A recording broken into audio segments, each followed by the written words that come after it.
Hi guys and welcome to my YouTube channel. My name is Ndara Siwena, and in this channel we talk about all things personal finance, understanding all the financial investment vehicles that are out there, making sure that we rightfully use them towards our goals and ultimately achieve that financial freedom. So today's topic is about 10 financial advices or personal finance advices that don't sit well with you. Okay, so I sent out a post on Instagram as well as on Facebook and trying to figure out what are those advices that you guys have gotten that really don't make sense, right? Because some days you get an advice from someone on how you should manage your money and you're like, I don't know where that is coming from, or I don't know if that even works.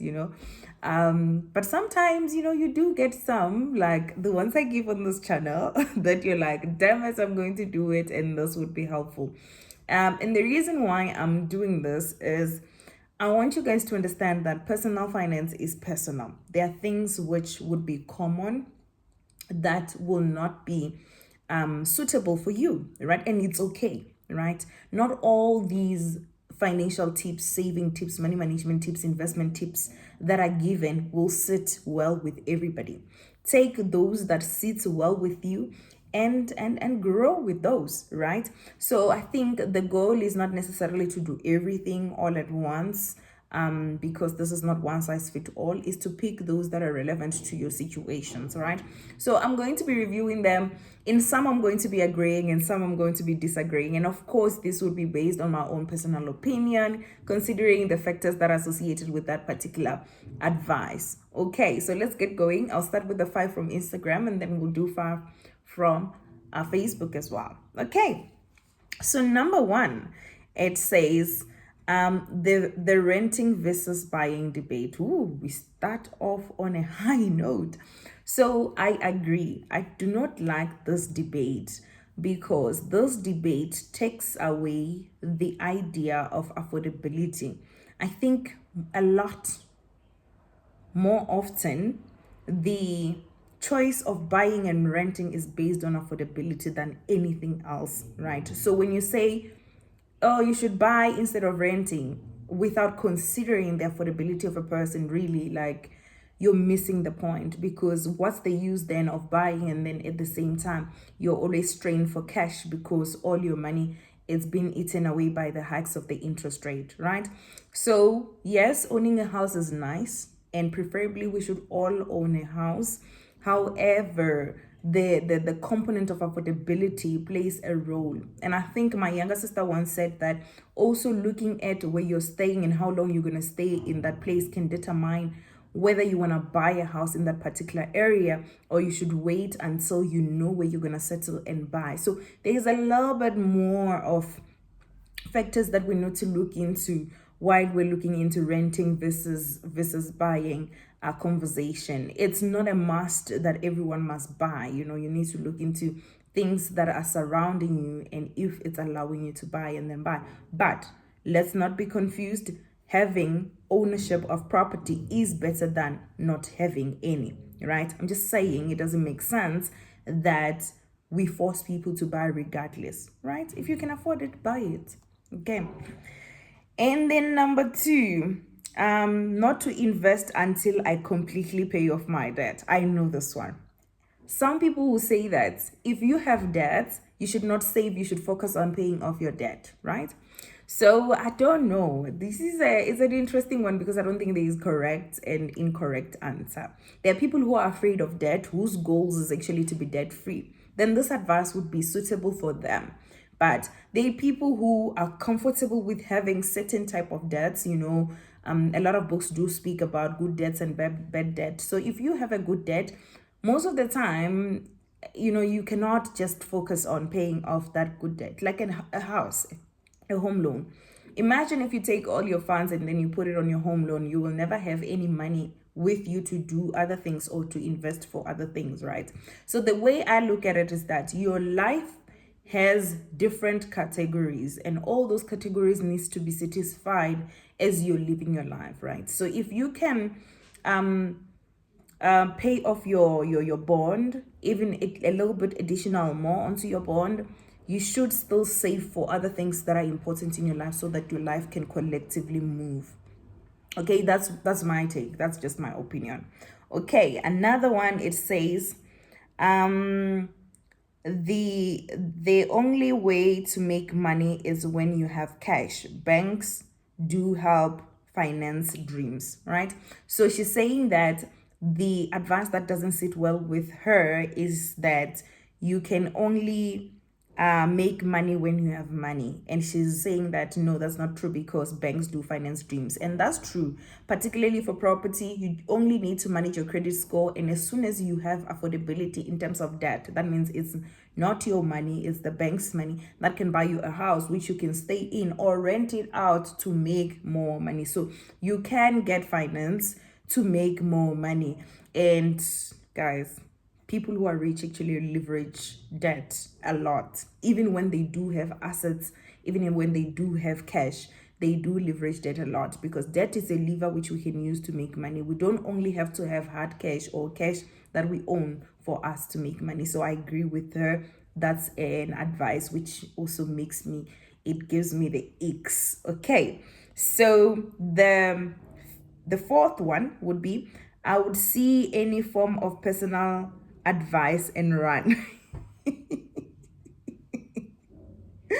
Ooh, that's funny.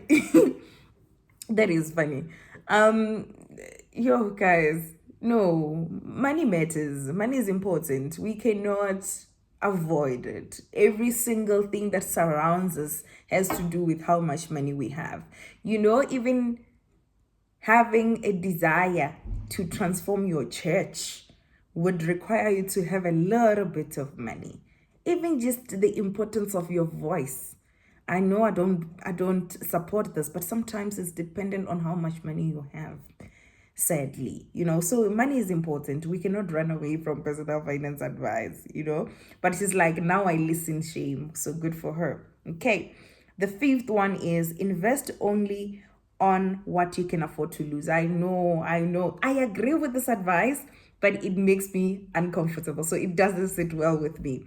The reason why is I don't invest to lose. So what do you mean I should invest only on things which I can afford to lose, So I invest in things which I know can drive my portfolio to grow, but I understand what the advice is trying to say. Is saying that there's a risk associated with investments, and be cautious of it in case that loss does happen. You should be aware that it is possible. Okay, so those are the five ones that comes from Instagram. I'm going to do others which comes from Facebook, and trust me, Facebook people are late.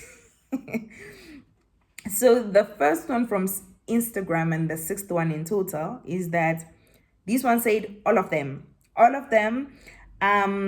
if they're not from a personal advisor, right?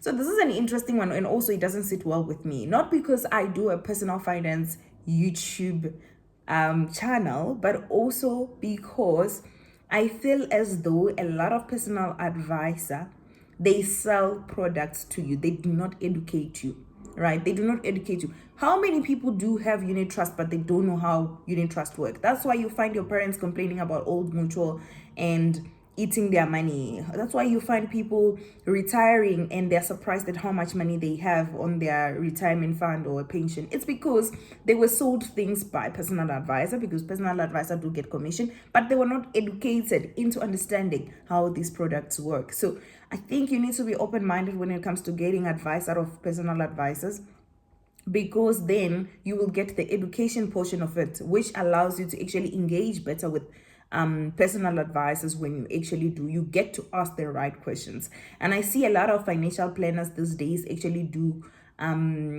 speak in events and educating people, because we do need that. Like, how do you decide how much you need to retire before you actually get there? Because when you get there, it's already too late. So I would advise this one to actually reconsider that point. Okay, so the seventh one is save.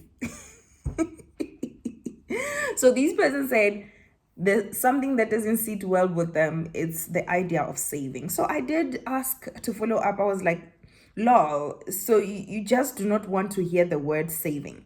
And the person did elaborate and say that it's not that I do not like to hear the word. It's the fact that I do not have the ability to save right now, no matter what, because I'm not employed. I don't have source of income, and I've been trying to start up a business. That makes sense, you know. A lot of times people who are in the personal finance space actually assumes that, you know, you can budget your way into savings. And sometimes it's true when the potential is there, but sometimes it's just not okay. You cannot just tell everyone to save regardless of their situations. I think there's difference. Again, like I said when I started this video, personal finance is personal for a reason. So not everything suits everyone. There are people who just can't save, right? And then I like the fact that because she doesn't have an income, she's trying out businesses to get a stream of income, because ultimately, whether you can or you cannot, you do need to save, right? So I like the fact that she's exploring options that can get her there. Okay. The other one is, and I think this is the 8th one. And this one I agree with because it's tying to the one that we just spoke about. It says, any advice that's not tailored to an individual's financial circumstances is invalid to me. And that's very true, right? Because we are all in different areas of our lives. Some people are looking into investing, some are looking into diversifying their portfolio, some are just getting started. So you cannot just put them in one box. So you need to consider the situations in which they're in and help them as such. Okay. Another one says, this one is my favorite because it also makes me uncomfortable. A salary is what they give you to make you forget your dreams. Guys, we cannot all be hustlers. We cannot all start businesses. It's not possible. And a lot of people who say this, they also aspire to hire other people under their company. Like, I don't understand. So you're saying the people who you hire in your company, you want them to forget their dreams? Like, it doesn't make sense. So we are all called to do different things. We're not gonna all be entrepreneurs, guys. Like, we do need lawyers who are gonna work in corporate. We do need accountants who are gonna work in corporate.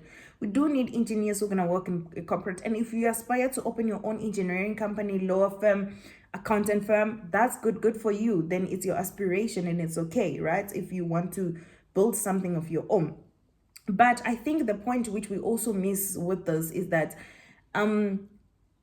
salary can help you to build capital to start your business, right? So don't like crash out salary entirely, because at some point you do need a capital. And then once you have capital and you can build good enough credit score through that salary, then you're able also to ask for further funding from the bank, and you can also contribute through that salary and expand. And as soon as you can see that your business is actually outperforming your salary, then you can move totally entirely into your business. I heard, this is not me, I saw a comment here on this post saying that a lot of people who actually say this are self-employed people who don't even generate enough revenue to sustain their own lifestyle, right? So guys, let's not bash one another.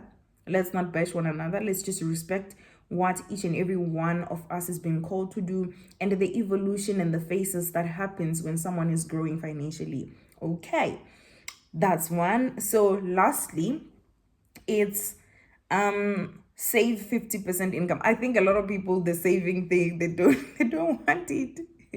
It's because YOLO, guys. We only live once, and then you want to spend all your money because you work hard for it, and I get it, right? The unfortunate part is if you spend as you get, like from, it's called what, table to mouth, yes, whatever they call it.